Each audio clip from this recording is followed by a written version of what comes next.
बोली वृंदावन बिहारी लाल की जय। आपने गीता में एक बहुत प्रसिद्ध श्लोक है, हम जो वीडियो में कुछ बोल रहे हैं वो प्रसिद्ध बातें बोल रहे हैं, और वो इसलिए बोल रहे हैं कि इस समय सनातन धर्म में ये चौपाइयाँ कुछ श्लोक ऐसे रट गए हैं वक्ताओं को कि वो माइक से बोलते हैं।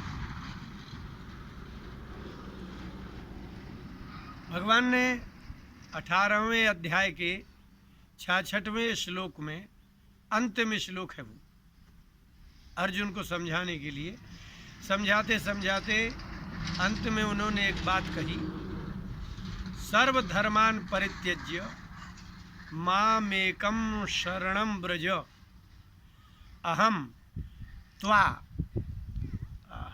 मैं तुमको सभी पापों से मोक्षयिष्यामि, अहम त्वा सर्व पापेभ्यो मोक्षयिष्यामि मा शुचा।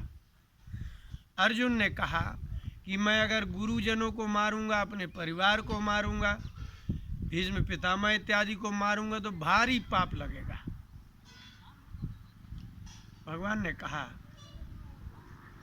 पाप ना लगे और तुम मार दो, ऐसा तुम्हारे पास कोई उपाय है? अर्जुन ने कहा नहीं, अगर दुष्कर्म होगा तो पाप लगेगा, सत्कर्म होगा तो पुण्य मिलेगा। ये सिद्धांत ही है कि सत्कर्म का फल पुण्य मिलता है और पाप का फल, दुष्कर्म का फल पाप मिलता है। भगवान ने कहा चलो हम तुम्हें गारंटी देते हैं, सारे धर्म छोड़ दो, सर्वधर्मान, सभी धर्मों को परित्यज्य छोड़ करके एकम माम शरणम ब्रज, एकमात्र मेरी शरण में आ जाओ। अहम, मैं, सर्व पापेभ्यः, जितने प्रकार के तुम्हें पाप जब से किए हैं, कर्म अभी तक के जितने पाप होंगे उन सब से मोक्षयिष्यामि, मैं मुक्त कर दूंगा। मां शुचा, मत सोचो। इस बात का आप लोग अर्थ समझ रहे हैं क्या है? भगवान ने कितनी बड़ी गारंटी दे दी कि मैं तुम्हें सारे पापों से मुक्त कर दूंगा, मेरी शरण में आ जाओ। इतनी बड़ी गारंटी कौन दे सकता है कि मैं तुम्हें पापों से मुक्त कर दूंगा? पाप से क्या होता है? पाप से नरक मिलेगा, दुख मिलेगा। लेकिन उन्होंने कितनी बड़ी, अब जो लोग कहते हैं कि भगवान नहीं मानते, कुछ लोग कहते हैं कि कृष्ण भगवान नहीं थे, राम भगवान नहीं थे, वो तो महापुरुष थे। तो फिर ऐसा कोई महापुरुष बताओ जो किसी को कह दे कि मैं तुम्हें पाप से मुक्त करवा दूंगा। ऐसी कैसे कोई दृढ़ता बता सकता है कि मैं तुम्हें पाप से मुक्त करवा दूंगा? तो क्या उसके हाथ में है पाप का फल देना और पुण्य का फल देना? यदि भगवान कृष्ण को भगवान ना माना जाए, भगवान राम को राम ना माना जाए, अध्यात्म रामायण में राम जी ने कहा, वाल्मीकि रामायण में भी विभीषण के लिए सुग्रीव को कहा, शक्रदेव प्रपन्नाय तवास्मीति च याचते। राम जी ने कहा कि सुग्रीव जी, ये तो विभीषण है, शक्रदेव कोई एक ही बार इतना कह दे, तवास्मी, हे प्रभु मैं तुम्हारा हूं, मैं कहूं चाहे ना कहूं कि तुम मेरे हो, तुम मेरे हो, ये बात मैं कहूं चाहे ना कहूं, वो आकर के मेरे सामने कह दे तवास्मी, हे भगवान मैं तुम्हारा हूं, मेरी रक्षा करो। अभयम सर्वभूतेभ्यः ददाम्येतद् व्रतम मम। संसार के जितने क्रूर, निर्दयी, नाश करने वाले भूत है, प्राणी हैं, उन सब से मैं अभय दान करा देता हूं। वन में जाएगा तो सिंह नहीं खाएगा, किसी दुष्ट के सामने जाएगा तो वह दुष्ट उसको मारेगा नहीं। ये राम जी ने और कृष्ण जी ने कैसी बात कही? कृष्ण कह रहे हैं कि अर्जुन एकमात्र मेरी शरण में आ जाओ, युद्ध करो, इस युद्ध करने का जो पाप लगेगा मैं तुम्हें उससे मुक्त कराऊंगा। मां शुचः, शोक मत करो। तो जो व्यक्ति पापों का नाश करने में समर्थ हो वो मनुष्य कैसे हो सकता है? वो महापुरुष कैसे हो सकते हैं? और राम जी कह रहे हैं कि कोई एक बार आकर के कह दे कि तवास्मी शक्रदेव प्रपन्नाय, मेरी शरण में आने के लिए दूर से चिल्ला दे, तवास्मीति याचते, हे प्रभु मैं आपका हूं, इतनी याचना करे। अभयम सर्वभूतेभ्यः, संसार में किससे किससे आपको भय है? यमराज से आपको भय लगता है, आग से भय लगता है, पानी से भय लगता है, मरने का ही तो भय है। तो जिनसे जिनसे आपको डर लगता है, भगवान कहते हैं सभी प्राणियों से मैं उसको निर्भय कर दूंगा। वो जहाँ जाएगा कहीं उसको भय ही नहीं होगा। क्यों? बोले सब लोग कहेंगे कि ये राम जी का व्यक्ति है। बस जैसे ही तुम कहोगे कि मैं राम का भक्त हूँ, बस इसके बाद आपको कहीं कुछ नहीं होगा। ये दो, ये राम जी और कृष्ण भगवान, ये दोनों कहते हैं कि हम किसी भी मनुष्य को मेरे शरण में आए तो मैं उसको सदा के लिए निर्भय कर देता हूँ, ना उसको पाप का भय लगेगा। अब इस पर थोड़ा सा विचार करने योग्य है। ये तो हो गई भगवान की भगवत्ता सिद्धि कि जो भगवान होगा, जो सर्व पापों से मुक्त करा सकता होगा, यमराज से मुक्त करा सकता है, दुख से मुक्त करा सकता है, वही तो भगवान है। लेकिन इस श्लोक पर थोड़ा विचार करिए। कहते हैं अर्जुन तुम सभी धर्मों को छोड़ करके आ जाओ। तो सभी धर्म का क्या तात्पर्य है? सभी धर्म का क्या तात्पर्य है? कौन से धर्म को छोड़ करके आ जाए?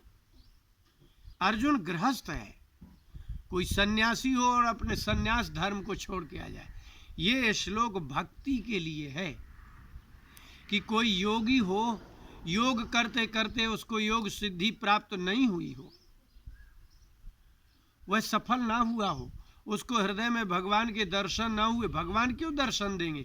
योगी लोग जिनका जो आत्मा ज्योति का दर्शन करते हैं, उसमें भगवान के सगुण साकार ब्रह्म का दर्शन नहीं होता। और जो कर्म योगी है, जो अपने पत्नी के प्रति, पति के प्रति, पुत्र के प्रति, संसार के प्रति, समाज के प्रति कर्तव्य धर्म मानते हैं, वो भी यदि कोई कर्तव्य करते करते कर्तव्य नहीं कर पाता और आकर के सर्वधर्मान का तात्पर्य ये है, कोई योगी हो, कोई महात्मा हो, कोई ज्ञानी हो, तो ज्ञानी का ज्ञान योग, कर्म योगी का कर्म योग, अगर वह भक्ति में आ जाए और वह भगवान को सभी धर्मों का त्याग, इसलिए धर्म का तात्पर्य कर्तव्य है। आपके शरीर से, आपके मन से, आपकी बुद्धि से जो आप कर्तव्य समझ करके कर्म करते हैं, उसी को ही तो धर्म कहते हैं। नहीं कश्चित क्षणमपि जातु तिष्ठत्य कर्मकृत, 3 अध्याय में भगवान ने कहा कि अर्जुन इस संसार में अकर्मकृत, बिना कर्म किए संसार में कोई जीव रह ही नहीं सकता। कितना भी बड़ा नास्तिक होगा तो शरीर के लिए तो कर्म करेगा, लेकिन कोई बहुत दुखी हो, कर्तव्य पूर्ण ना कर पा रहा हो, वह सब त्याग करके एकमात्र भक्ति के स्थान पर आकर के कह दे कि हे भगवान मैं आपकी शरण में आ गया हूं। भगवान कहते हैं जितने दोष होंगे तो सर्व पापेभ्यः त्वाम अहम, मैं सभी पापों से तुम्हें मुक्त कर दूंगा। अर्जुन के लिए अंतिम बात है। समझाते समझाते ज्ञान योग, कर्म योग, भक्ति योग समझाते समझाते भगवान ने कहा कि मैंने तुम्हें अपने विश्व रूप का दर्शन करा दिया, इसके बाद भी तुम्हें विश्वास नहीं हो रहा है, फिर भी कह रहे हो कि ये मुझे युद्ध नहीं करना है। इसलिए अर्जुन सारे धर्मों का त्याग करो। सारे धर्मों का त्याग का मतलब है कि यदि आप किसी की पत्नी हैं तो पति के प्रति शारीरिक धर्म का निर्वाह करो, लेकिन मन से तो भगवान का ही। शारीरिक धर्म का नियतम कुरु कर्मत्वम कर्म ज्यायो ह्य कर्मणा, तुम जो शरीर का, संसार का कोई कर्म है वो नियत कर्म कहलाता है। नियत कर्म वो कर्तव्य है तो आप कर्तव्य करते रहिए, लेकिन संसार की शरण में जाकर के संसार से रक्षा नहीं हो सकती। संसार का कोई भी प्राणी माने कितना भी बड़ा कोई महापुरुष हो, वो रक्षा नहीं कर सकते। आपको ही चिल्लाना होगा, आपको स्वयं ही कहना होगा कि हे भगवान, मैं आपकी शरण में आ गया। लेकिन अर्जुन, इस संसार में त्याग ही तो कठिन है। हम कह रहे हैं कि सभी धर्मों को त्याग करके शरण में आ जाओ, तुम एक स्वभाव का त्याग नहीं कर पा रहे। सबसे पहले तो स्वभाव का त्याग करना होगा। आपने कभी छोटे में बच्चे खिलाए होंगे, बच्चा ऊपर खड़ा कर दीजिए, आप सिर्फ अपने हाथों को ऐसे करिए पकड़ने को, बच्चा किलकारी मार के कूद जाता है और आप उसको पकड़ लेते हैं। बच्चा फिर वही करना चाहता है, फिर आप उसको कहता वहीं बैठाओ, नहीं बैठाओगे तो रोने लगेगा। इसको क्या कहेंगे? इतना अज्ञान और इतना विश्वास चाहिए। बालक तो अज्ञान से परिपूर्ण है, लेकिन उसकी क्रीड़ा में विश्वास है। इसलिए भगवान ने कहा, श्रद्धावंतो नुसूयंतो, जो मेरे मत में श्रद्धा पूर्वक मेरे मत को स्वीकार करता है, उनको मैं सभी मुच्यते सर्व किल्बिषा, वो सारे पापों से मुक्त हो जाता है। आपको अपने पाप की बड़ी चिंता रहती है, ये दान करेंगे तो पुण्य होगा, पाप से मुक्ति मिलेगी। अब कोई व्यक्ति ऐसी गारंटी दे रहे हैं कि 1-2 पाप की तो बात ही कहाँ है। अगर दान करोगे, पूर्व जन्म कृतम पापम व्याधि रूपेण जायते, पूर्व जन्म में किया गया पाप रोग के रूप में पैदा होता है। इसलिए आप एक एक पाप को दूर करने के लिए क्या क्या पुण्य करोगे, और आपको कितना कैसे पता होगा कि मैंने ये पाप इतना किया है, तो इस पाप को नष्ट करने के लिए कितना पुण्य करना चाहिए। जब आपको पाप की मात्रा पता नहीं है, तो पुण्य की मात्रा भी कैसे पता होगी। 10 किलो पाप नष्ट करने के लिए 11 किलो पुण्य चाहिए, ऐसा आपको पता है क्या? नहीं है।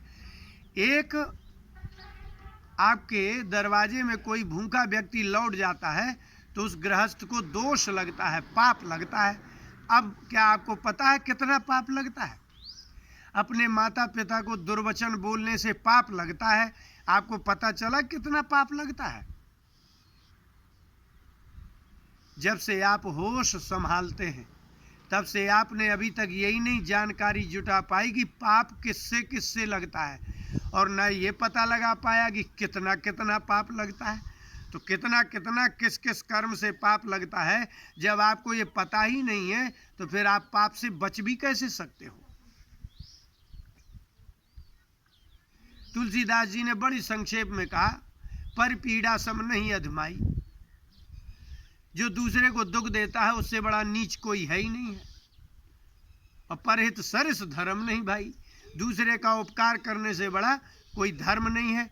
आप कितना उपकार करते हैं, आप लिखिए, रजिस्टर में लिख लीजिए जहाँ से होश संभाला है और अभी तक में, कि मैंने ऐसा क्या क्या कर्म किया है।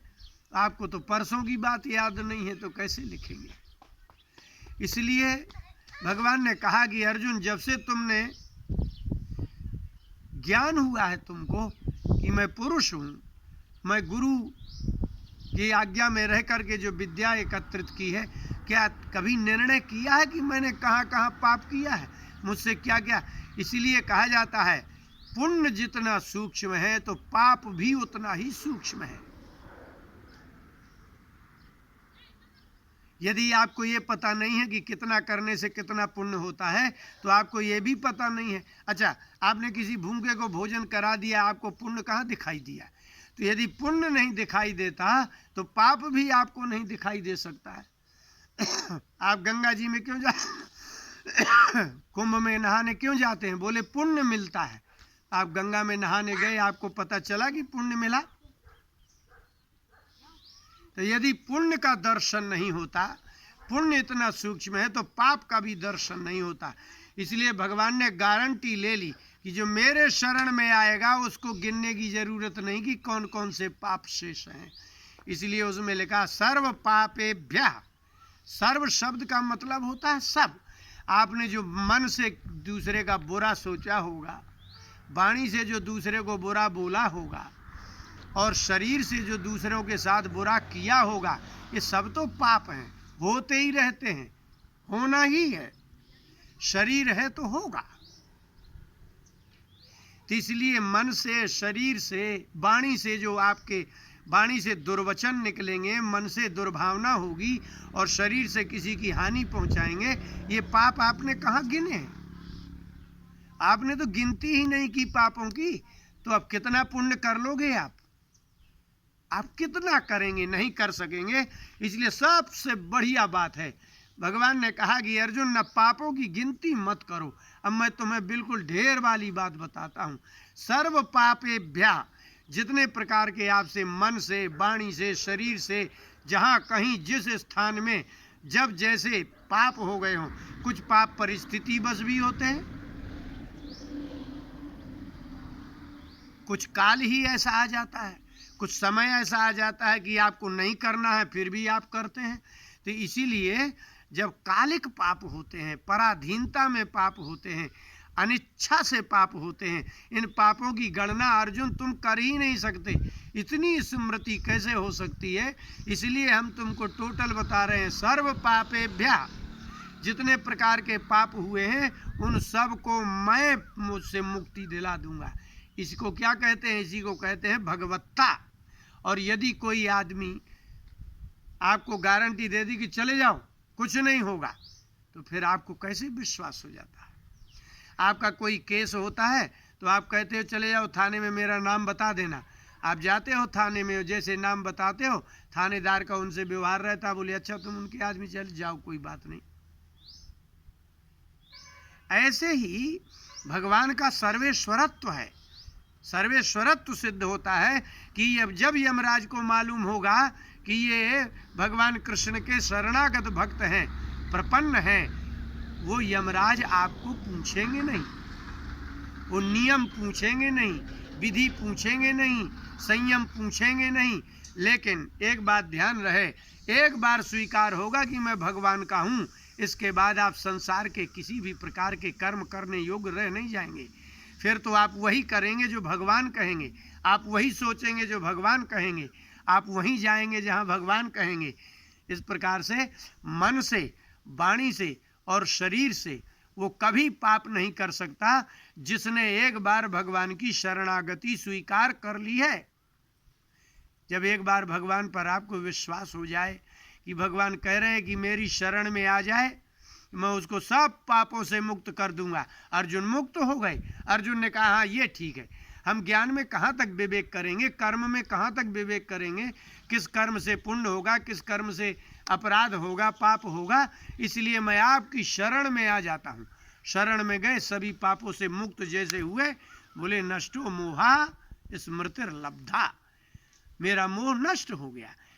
भगवान की शरणागति स्वीकार किए बिना, गुरु की शरणागति स्वीकार किए बिना आपको कभी बोध होने वाला नहीं है।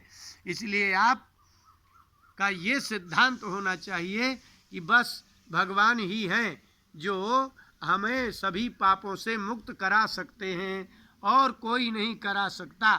बोले वृंदावन बिहारी लाल की जय।